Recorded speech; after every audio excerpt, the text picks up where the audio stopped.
헐리우드 영화 중에서 이게 마블 시리즈 영화가 있지 않습니까? 그 시리즈 중에서 이 어벤져스 시리즈가 있는데 보셨는지 모르겠습니다. 그 영화 시리즈를 보면은 꼭 문제가 되는 장면이 하나 나옵니다. 그게 뭐냐면 이 슈퍼 영웅들이 한 마음이 되기가 쉽지가 않은 거예요. 그래서 심지어는 슈퍼 영웅들끼리 분열하고 서로 싸우는 그런 이야기들이 나옵니다. 대표적으로 어벤져스 시빌 워라고 하는 그 시리즈가 있는데 그 장면을 보면은 어벤져스들끼리 슈퍼 영웅들끼리 편을 나눠서 막 싸우죠. 그런 장면이 나옵니다. 여러분 왜 그렇겠습니까?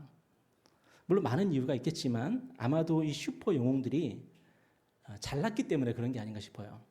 모두가 다 잘났습니다. 모두가 다 뛰어납니다. 그렇기 때문에 어쩔 수 없이 그들의 마음 가운데는 내가 최고다라고 하는 그런 자의식이 있을 수밖에 없죠. 그리고 내가 최고기 때문에 서로 싸울 수밖에 없고 서로 갈등할 수밖에 없고 화합하지 못할 수밖에 없는 그런 약점들이 있는 것 같습니다. 여러분 신앙생활도 마찬가지라고 생각을 해요. 많은 사람들이 신앙생활에 대해서 착각하는 게 있는데 개신교는 우리 신교는 이 구교, 이 천주교에 비해서 하나님 앞에서 개인의 가치를 굉장히 중요하게 생각을 합니다. 만약에 우리 개인이 하나님과 성경과 이성과 양심 앞에서 어떤 판단을 하고 어떤 결정을 할 때에 그 판단과 결정은 마땅히 존중을 받습니다. 교회가 뭐라 하는 것보다 더 우선되는 것이 바로 우리의 신앙 양심인 거죠. 이게 바로 우리 개신교의 전통이고 우리 신교의 전통이거든요. 그래서 여러분이 하나님 앞에서 정말 내 양심 앞에서 이성 앞에서 그리고 하나님의 말씀 앞에서 옳다고 믿는 바에 대해서 그렇게 살아갈 수 있는 권리가 여러분에게 있습니다. 그것에 대해서 누구라도 간섭할 수 없고 어떤 권위도 그것에 대해서 여러분에게 뭘 할 수가 없는 거죠, 사실은. 그렇다고 해서 내가 다른 사람보다 우월하거나 다른 사람보다 더 낫다고 그렇게 주장할 수 있는 근거가 되는 건 아닙니다. 왜냐하면 내가 존귀한 것처럼 내 형제들도 존귀하거든요. 내가 하나님 앞에서 말씀 앞에서 이성으로 양심을 가지고 신앙생활 하는 것처럼 마땅히 다른 지체들 또한 그렇기 때문에 내가 다른 사람보다 우월하고 다른 사람보다 더 낫다고 말할 수가 없는 거죠. 하지만 우리는 자칫 잘못하면은 교회 안에서 나 개인을 다른 사람보다 더 중요하게 여기고 그래서 다른 사람들을 업신여길 수도 있는 거예요. 그런 위험이 우리 안에 내재되어 있는 거죠. 만약에 여러분이 아까 간증했던 사츠키 자매처럼 이런 놀라운 신앙의 경험, 놀라운 간증과 체험을 했다면은 여러분 어떻겠습니까? 다른 사람은 이런 체험을 한 적이 없어요. 다른 사람은 이만한 간증이 없는데 나는 저만한 간증이 있고 체험이 있다 할 때에 우리 안에 어떤 마음이 싹틀 수 있냐면은 내가 다른 사람보다 더 낫다고 하는 그런 자의식이 생길 수가 있어요. 나는 이런 하나님을 경험했는데 너는 경험하지 못했지 이럴 수가 있단 말이에요. 그래서 오늘 본문은 우리에게 뭐라고 말씀하냐면은 오늘 1절 말씀 한번 보세요.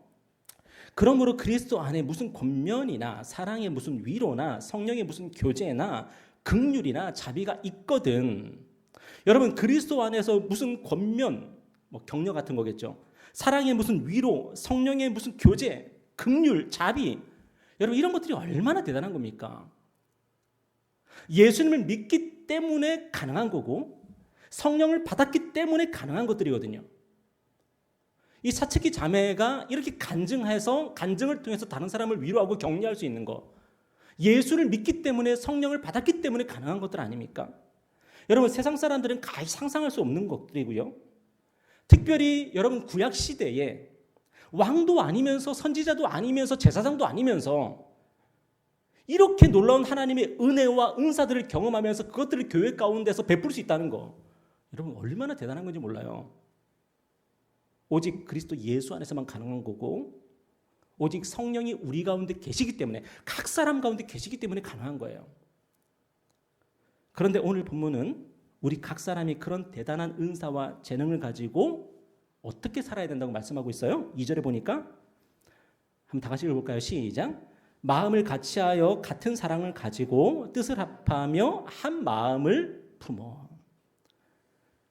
이게 잘 이해가 되지 않아가지고 영어 성경을 통해서 제가 정리를 해봤는데, 영어 성경을 통해서 이 구절들을 정리하니까 오늘 2절 말씀은 결국은 하나가 되라는 거예요. 하나가. 내가 대단하기 때문에, 내가 대단한 은사와 재능이 있기 때문에, 그래서 다른 사람들과 화합하지 못하고 연합하지 못하고 나 혼자 독단적으로 행동하고 한다면 그건 아니라는 거예요. 아무리 그리스도 안에서 성령으로 말미암아 우리 가운데 대단한 은사와 재능이 있다 할지라도 결국에는 그 모든 것을 가지고 우리는 무엇에 힘써야 돼요? 그 목표가 뭐예요? 하나가 되는 거예요. 내가 교회의 지체로서 내가 활동하는 거지, 내 손가락이 너무 예쁘다 그래서 뚝 떨어져 나가면 안 된다는 거예요. 그리고 나만 대단해, 나만 존귀해, 그러면 안 된다는 거예요. 우리가 하나가 돼야 된다는 거예요. 그리고 3절 한번 읽어볼까요? 시작. 아무 일에든지 다툼이나 허용으로 하지 말고 오직 겸손한 마음으로 각각 자기보다 남을 낮게 여기고. 이 3절 말씀의 핵심이 뭐냐면 결국에는 이기적으로 살지 말고 겸손하라는 거예요. 자기 중심성을 버리고 겸손하라는 거예요. 무게중심을 나에게 두지 말고 다른 사람에게 무게중심을 두라는 거예요. 아무 일에든지 다툼이나 허용으로 하지 말고. 우리 안에 얼마나 허영심이 가득한지 몰라요. 허영심. 불필요한 금지? 불필요한 자부심? 다른 사람보다 나를 더 우월하게 보이려고 하는 그런 마음들? 우리 안에 그런 것들이 얼마나 많은지 몰라요. 그런데 겸손하라는 거예요. 어떻게 해요? 다른 사람을 나보다 더 낮게 여기라는 거예요. 여러분이 예쁜 손가락입니까? 그런데 나는 내 몸을 지탱할 수 없습니다. 나보다 못생겼지만 발가락이 있기 때문에 내 몸이 지탱이 되는 거예요. 여러분이 말을 잘합니까? 그 말을 할 수 있는 게 내 코로 숨을 쉴 수 있기 때문에 말을 잘할 수 있는 거예요. 저처럼 비염이 있는 사람들은요, 말하다가 막 코 풀고 막 그래야 되잖아요. 그죠?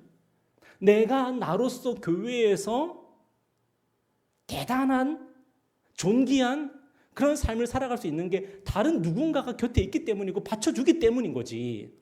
나 혼자서 내가 교회 그 자체가 될 수가 없는 거거든요. 목사도 마찬가지고 그 누구라도.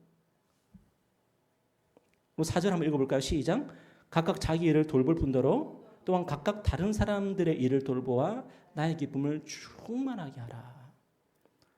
여러분, 사도 바울이요, 빌립보 교회를 생각하면서 한 가지 마음에 걸리는 게 있는데 그게 뭘까요? 기쁘다가도 마음 가운데 근심이 되는 게 있는데 그게 뭘까요? 빌립보 교회 안에 서로 온전히 하나 되지 못하는 모습 때문이에요. 여러분, 빌립보 교회가 어떻게 세웠는지 아시죠?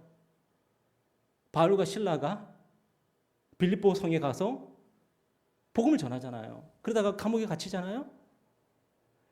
그러면서 이제 교회가 탄생하게 되는데, 그때 거기서 만난 사람들이 누굽니까? 자주장사 루디아를 만나고 거기서 간수를 만나고 등등의 굉장히 다양한 사람들을 만나고 다양한 부류의 사람들, 다양한 성별의 사람들을 거기서 만나면서 빌립보 교회는 뿌리가 동일한 사람들이 아니라 각각 다른 사람들이란 말이에요. 그러니까 유대인들은 하나의 정체성을 가지고 있고 하나의 문화를 가지고 있기 때문에 굳이 하나 되는 게 어렵지는 않습니다. 유대인들은, 예루살렘 교회 같은 경우에는. 근데 빌립보 교회 같은 경우는 이런저런 사람들이 모여와서 하나의 도시를 이루고 있기 때문에 하나 되기가 쉽지가 않았어요. 나중에 빌립보서 4장 뭐 이런 데 보면요, 너희들은 서로 화해하라 뭐 이런 얘기들도 나와요. 권사님들끼리 서로 싸우는 거예요. 내가 주방 맡아야 되겠다고 하면서. 그들에게 사도 바울이 뭐라 그래요? 자기 일을 돌볼 뿐더러 각각 다른 사람들 일을 돌봐주라. 제가 예전에 교회 사역을 해보면은 자기 구역이 잘 되는 것 같고 너무 좋아하는 분들이 있어요. 자기 구역이 전도 제일 많이 하고 자기 구역이 예배 제일 많이 모이고 자기 구역. 그래서 마지막에 막 시상식을 하는데 막 영광을 받고 좋아하고 막 그래요. 다른 구역들은요? 연약한 구역들은 어떻게 해요? 그래가지고 이제 목사님이 연말이 되면은 연약한 구역들을 세우기 위해서 그 구역에 좀 잘 되고 있는 구역에서 어제 요직에 있는 분들을 뭐 권찰님이나 이런 분들을 빼가지고 그 구역으로 보낸단 말이에요. 그러면 안 된다고 또 난리를 쳐요. 우리 구역만 잘 돼야 된다는 거죠. 우리 안에도 그런 마음이 있을 수 있다고요. 우리 안에도. 여러분 각자의 문제가 있죠. 각자의 어려움이 있죠. 그걸 가지고 기도하시죠. 그렇지만 다른 사람들의 어려움을 갖고도 기도하십니까? 다른 사람들의 문제를 가지고 기도하십니까? 제가 목사가 되어서 이게 교회를 섬기면서 제가 경험하는 것 중에 하나는 뭐냐면 여러분 한 분 한 분의 어려움이 생길 때마다 제가 그렇게 힘들어요. 마음이. 그리고 제가 기도하지 않을 수가 없음을 저는 그 부담을 느껴요. 어떻게 보면은 안 좋은 걸 수도 있지만 어떻게 보면 하나님의 은혜인 것 같아요. 여러분 모두가 다 그랬으면 좋겠어요. 누군가의 어려움을 나눌 때에 그 어려움 때문에 그 사람의 어려움 때문에 여러분이 가슴이 아팠으면 좋겠고 그것이 나의 기도 제목이 되었으면 좋겠어요. 우리 모두가 다. 그게 바로 교회라는 거예요. 그게 교회. 저는 의학에 대해서 잘은 모르지만 우리 몸이 하나의 한 부분이 병이 들면은 우리 몸의 모든 에너지가 거기로 쏠린다면서요. 거기를 낫게 하기 위해서 다른 모든 에너지나 이런 것들이 다 거기로 다 몰린대요. 거기를 고쳐야 되기 때문에. 그래서 손가락 하나가 아픈데도 온몸이 아프게 되는 거예요. 눈이 아픈데도 눈 하나만 아파도 온몸이 다 아픈 것처럼 느껴지는 거예요. 온몸에 다 힘이 없고. 우리 곁에 있는 지체들이 어려움이 있는데 나만 잘 되고 있대서 좋아하는 거? 이게 무슨 교회입니까? 그 사람을 위해서 기도하고 협력하고 도와주고 이게 교회죠. 그래서 사도 바울이 뭐라 그래요? 그렇게 함으로써 나의 기쁨을 충만하게 하라. 여러분 이게 하나님의 마음 아닐까요? 하나님의 마음. 하나님의 마음. 우리 교회 안에 한 사람만 어렵고 힘들고 넘어지고 해도요. 하나님은 그 사람에게 관심을 가지게 되겠죠. 우리도 그 마음 가지고 그 한 사람에게 관심을 쏟을 수 있는 그런 교회가 되었으면 좋겠어요. 여러분 이 모든 말씀들이 한마디로 뭘까요? 어린아이처럼 굴지 말고 어른이 되라는 거예요. 어린아이처럼 굴지 말고. 여러분 어린아이를 한번 생각해 보십시오. 어떻습니까? 가족이나 공동체를 생각합니까? 어린아이들이? 지극히 이기적이고 교만하죠. 부모나 형제나 다른 사람의 일을 생각하지 않고 자기 일만 생각합니다. 그래서 우리는 그런 아이들에게 뭐라고 이름을 갖다 붙이냐면은 미운 3살, 미운 5살, 미운 7살 그래요. 너무 이기적인 거죠. 자기만 아는 거죠. 그런데 예수를 믿는다고 하면서도 늘 어린아이 짓만 하는 그런 경우가 있다는 거예요. 자기 자신에게 골몰해 있고 자기 자신에게 갇혀 있는 거죠. 교회 안에서 나만 잘 되고 싶고 나만 튀고 싶고 나만 대단해지고 싶고 그런 허영심. 그런 사람은요. 결코 성령께서 주시는 기쁨이 무엇인지를 알 수가 없어요. 여러분 어린아이들이 사탕을 10개를 쥐고 기뻐하는 게 진짜 기쁨입니까? 그게? 그게 기쁨일까요? 아니면은 어른이 사탕 10개를 가지고 10명의 아이들에게 하나씩 나눠주는 게 그게 진짜 기쁨일까요? 여러분 어떤 기쁨을 여러분 누리며 살기를 원하십니까? 많은 성도들이 이 땅에 수많은 성도들이 그리스도인이라는 이름을 가지고 살면서 내가 사탕 10개를 가지고 있고 내가 사탕 이제는 20개를 가졌고 나는 드디어 100개를 가졌어. 그거 갖고 기뻐하고 있다는 거예요. 하나님께서 어찌 기뻐하실 수가 있겠습니까? 그래서 오늘 본문은 우리에게 온전한 신앙, 온전한 그리스도인이 되기 위해서 한 가지를 명령하고 있는데 그게 뭐냐면 우리 5절 말씀 한번 읽어볼까요? 자 시작. 너희 안에 이 마음을 품으라 곧 그리스도 예수의 마음이니. 오늘 본문이 우리에게 명령하는 한 가지가 뭡니까? 예수의 마음을 품으라는 거예요. 예수의 마음. 예수의 마음. 여러분 예수의 마음은 저절로 품어지는 겁니까? 아니면 품어야 되는 겁니까? 사도 바울이 저절로 만약에 이게 되는 거면 명령 안 했겠죠. 뭐로 명령을 합니까? 근데 그리스도 예수의 마음은요, 우리가 품기를 선택해야 되는 거예요. 결단해야 되는 거예요. 여러분이 결정하지 않으면 그 마음 품을 수 없는 겁니다. 근데 결정하면은 품어지는 겁니다. 그래서 예수의 마음을 품으라는 거예요. 품으라. 그래서 신앙이 성장하기를 영적인 어른이 되려고 하는 목표를 가지고 살아야 된다 그렇게 말씀하는 거예요. 그런데 왜 그리스도 예수의 마음일까요? 예수님이야말로 가장 성숙하고 완전한 인간의 모습을 우리에게 보여주시기 때문이에요. 여러분, 우리가 얼마만큼 성장해야 됩니까? 우리가 얼마만큼 성숙해야 됩니까? 라고 할 때에 우리 신앙의 목표는 예수입니다. 우리 신앙의 목표는 예수예요. 여러분은 인생의 목표를 무엇으로 가지고 계십니까? 어떤 분들은 내가 집을 한 채 가졌는데 내가 이제 두 채 가져야지. 이게 인생의 목표인 사람도 있어요. 예수를 믿는다고 하면서. 내가 연봉이 5천만 원인데 이제는 6천만 원으로 끌어올려야지. 7천만 원으로 끌어올려야지. 이게 인생의 목표로 가지고 있는 사람도 있을 수 있어요. 그런데 예수 믿는 사람들은요, 우리 그리스도인들은 그게 인생의 목표가 될 수가 없습니다. 몰라요. 잠시 잠깐의 일시적인 수단이 될 수는 있을지 모르겠어요. 그것이. 내가 하나님의 일을 위해서, 내가 어떠한 하나님 앞에 무슨 일을 감당하기 위해서 이게 필요합니다라고 구할 수 있을지 모르겠지만 그게 우리 인생의 목표가 될 수가 없어요. 우리 인생의 목표는 뭐예요? 그리스도까지, 예수까지 우리가 성장하고 자라가고 성숙해 가는 거예요. 한마디로 어른이 되는 거예요. 그게 우리 신앙의 목표예요. 하나님이 바로 우리를 향한 그런 계획을 가지고 계시고 우리의 삶을 그렇게 이끌어 가세요. 그 목표를 위해서. 그러니까 오늘 우리가 뭐가 이해가 안 되죠? 하나님이 우리 안에 행하시는 일들이 이해가 안 되는 거예요. 왜요? 우리의 인생의 목표는 이건데 하나님은 전혀 다른 목표를 갖고 계시니까.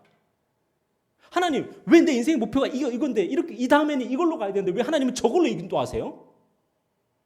이해가 안 되죠. 왜 하나님의 목표하고 우리의 목표하고 다르니까요. 여러분, 우리 인생의 목표를 우리가 이루기 위해서는 고난은 필요가 없습니다. 그렇지 않습니까? 내 인생의 목표를 이루기 위해서 고난이 필요가 없죠. 고난은 방해가 되죠. 그런데 하나님이 우리를 그리스도까지 성장하게 하고 성숙하게 만들어가는 데 있어서 고난은 필수적이죠. 여러분, 모세가 40년 동안 광야 생활했던 것이 남의 이야기입니까? 그게? 모세만 그렇게 해야 돼요? 모세만 필요한 거예요? 아니에요. 모세가 40년 광야 생활하고 나서 80살에 하나님의 부름을 받은 것은 모세만의 이야기가 아니라 우리 이야기예요. 다윗이 광야에서 사울을 피해서 도망다녔던 그 시간들이 다윗의 이야기가 아니라 우리의 이야기라고요. 하나님께서 그렇게 우리를 그리스도 예수를 위해서, 예수를 향해서 우리를 빚어나가시는데 우리는 전혀 다른 목표를 가지고 있으니까 고난은 무익하다고 그렇게 얘기하는 거죠. 여러분, 우리 안에 예수의 마음을 품으라 말씀하십니다. 그리고 예수의 마음을 품고 이제는 어떻게 돼요? 예수를 닮아가고 예수를 따라가고 예수처럼 우리는 자라가야 된다고 말씀하십니다. 여러분, 그렇다면 예수님은 누구십니까? 오늘 6절 말씀 볼까요? 다 같이 읽겠습니다. 시작. 그는 근본 하나님의 본체시나 하나님과 동등됨을 취할 것으로 여기지 아니하시고. 예수님은 누구세요? 하나님이십니다. 그분은 제2 하나님이시고 그분은 성자 하나님이십니다. 하나님과 동등하신 하나님이십니다. 그런데 하나님과 동등됨을 그분은 취하지 않으셨습니다. 하나님과 동등한 대우를 받는 것을 그분은 거절하셨습니다. 그리고 7절에 보니까 뭐라고 말씀하고 있습니까? 다 같이 읽겠습니다. 시작. 오히려 자기를 비워 종의 형체를 가지사 사람들과 같이 되셨고. 예수님이 자기를 어떻게 하셨다고요? 비우셨대요. 자기를 비워. 자기를 텅 비우셨대요. 요즘 우리가 자주 쓰는 말 있죠. 내려놓음. 내려놓음.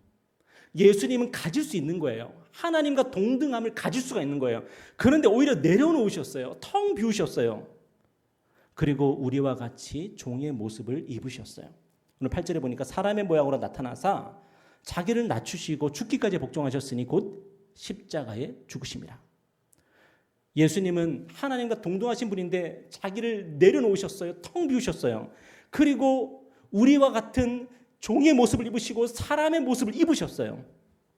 그런데 그분의 낮추심은 어디까지였냐? 십자가에 죽으시기까지 자기를 비우시고 낮추셨다는 거예요.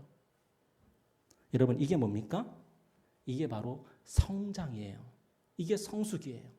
이게 그리스도를 닮는 거라는 거죠.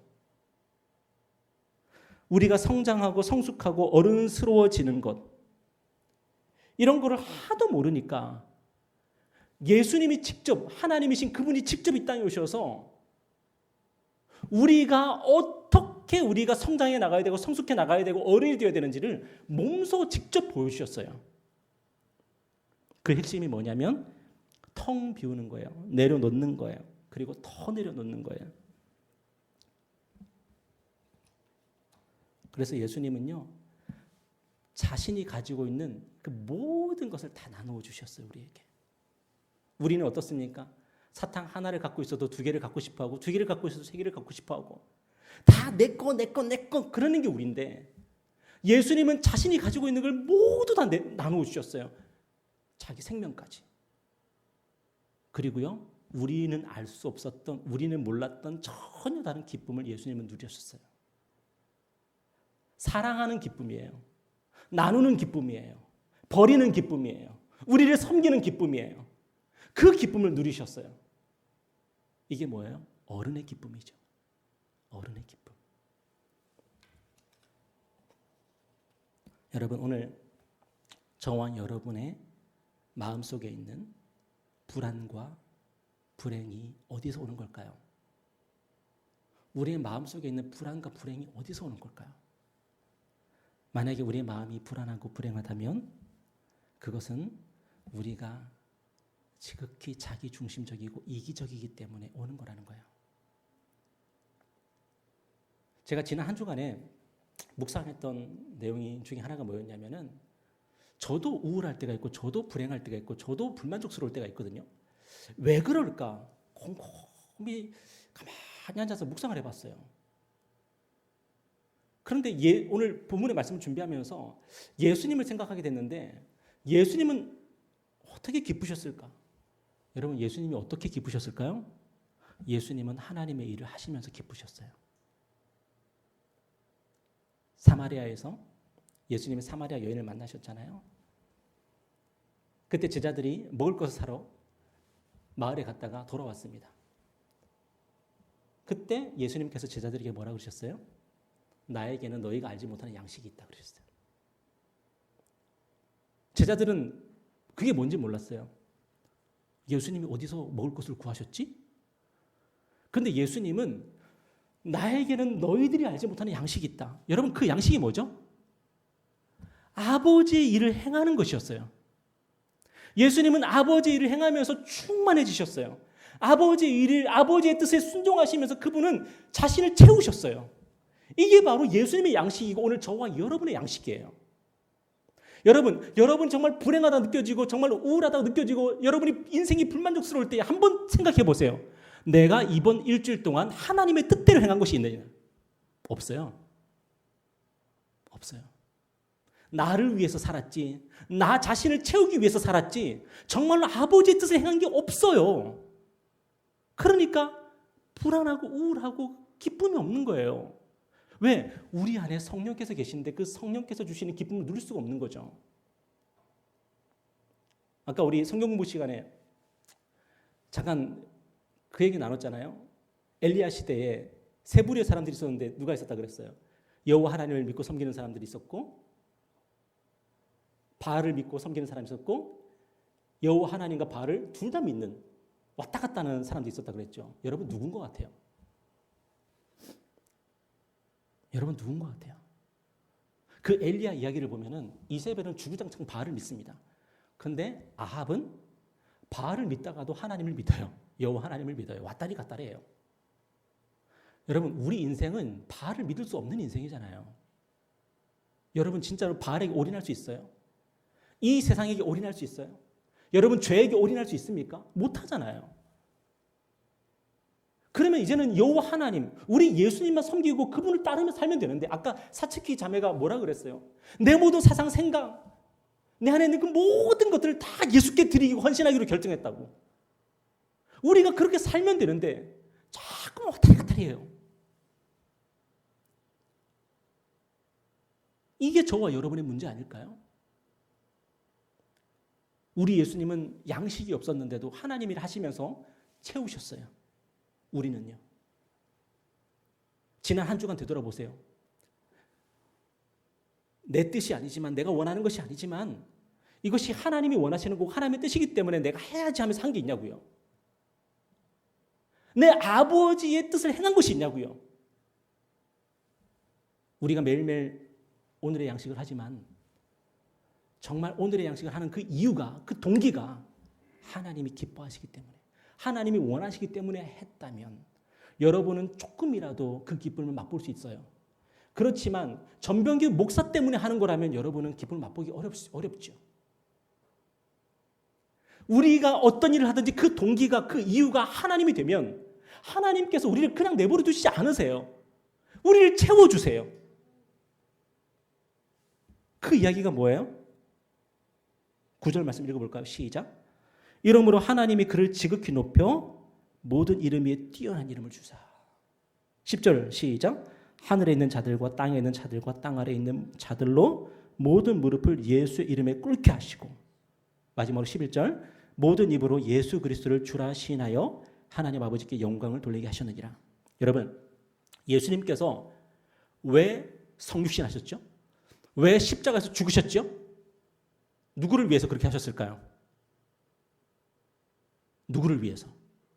우리를 위해서? 맞아요. 그리고 예수님 자신을 위해서 그렇게 하신 거예요. 예수님 자신을 위해서. 왜죠? 예수님이 영광을 받으시기 위해서. 하나님이 영광을 받으시고 우리를 구원하시고 그 이유도 맞아요. 근데 예수님은 자신의 기쁨을 위해서 아버지께 순종하셨고 자신이 영광을 받으시기 위해서 또한 십자가에서 죽으셨어요. 여러분, 진짜 나를 위해서 사는 게 뭐죠? 진짜 나를 위해서 사는 거. 여러분 자신을 위해서 살아야 될 거 아니에요. 근데 여러분 자신을 위해서 우리는 바보같이 산다고요. 그게 문제라고요. 나를 위해서 살아야 돼요. 저는 저 자신을 위해서 살아야지. 제가 어떻게 다른 사람을 위해서만 살겠습니까? 저도 저 자신을 위해서 살아야죠. 그런데 방법이 틀렸다고요. 아버지께 순종함으로 우리의 기쁨을 채워야 되는 거예요. 내려놓음으로 하나님께 받아야 되는 거예요. 예수님이 그렇게 하셨어요. 예수님이. 그래서 예수님이 제자들에게 뭐라고 말씀했어요? 내가 영광 받을 때가 왔다고. 이제 십자가에 죽으시기 전에 제자들에게 분명히 말씀하셨어요. 내가 이제 영광을 얻을 때가 됐다고. 여러분도 영광을 받으십시오. 여러분도 영광을 얻으십시오. 그런데 그것은 세상이 주는 영광이 아니라 아버지 하나님께서 주신 영광을 받으십시오. 세상이 주는 기쁨이 아니라 아버지께서 주시는 기쁨을 얻으십시오. 이게 뭐예요? 이게 어른이라고요. 이게 어른. 이게 그리스도처럼 성숙하는 거라고요. 여러분, 제가 유아를 낳지 않았습니까? 왜 낳았을까요? 저의 기쁨을 위해서 낳았어요. 제가 기쁘려고요. 맞습니까, 집사님? 저의 기쁨을 위해서 낳았어요.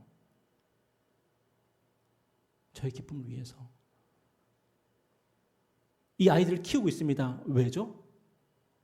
물론 이 아이들이 행복하기를 바라서 키우는 것도 있지만 저의 기쁨을 위해서 키우는 거예요.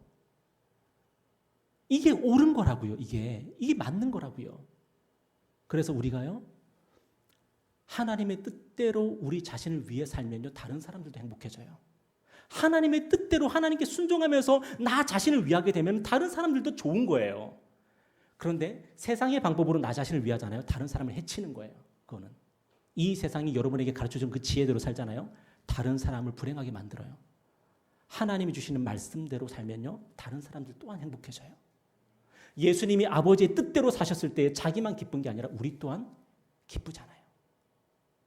솔로몬이 바보같이 하나님의 지혜대로 나라를 다스렸으면 자기도 좋고 백성들도 좋은 건데 세상의 지혜대로 나라를 다스리니까 결국에는 남왕국과 북왕국이 분열되는 거잖아요.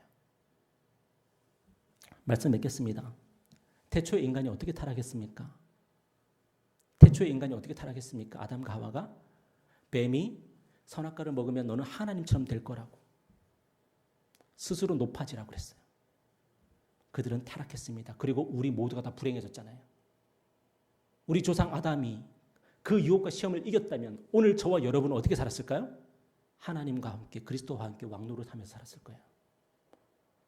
근데 그들이 자기 스스로 높아지려고 하고 하나님의 지혜가 아니라 세상의 지혜대로 자기를 기쁘게 하려고 했을 때에 이 세상이 타락했어요. 우리가 불행해졌어요. 그런데 예수님은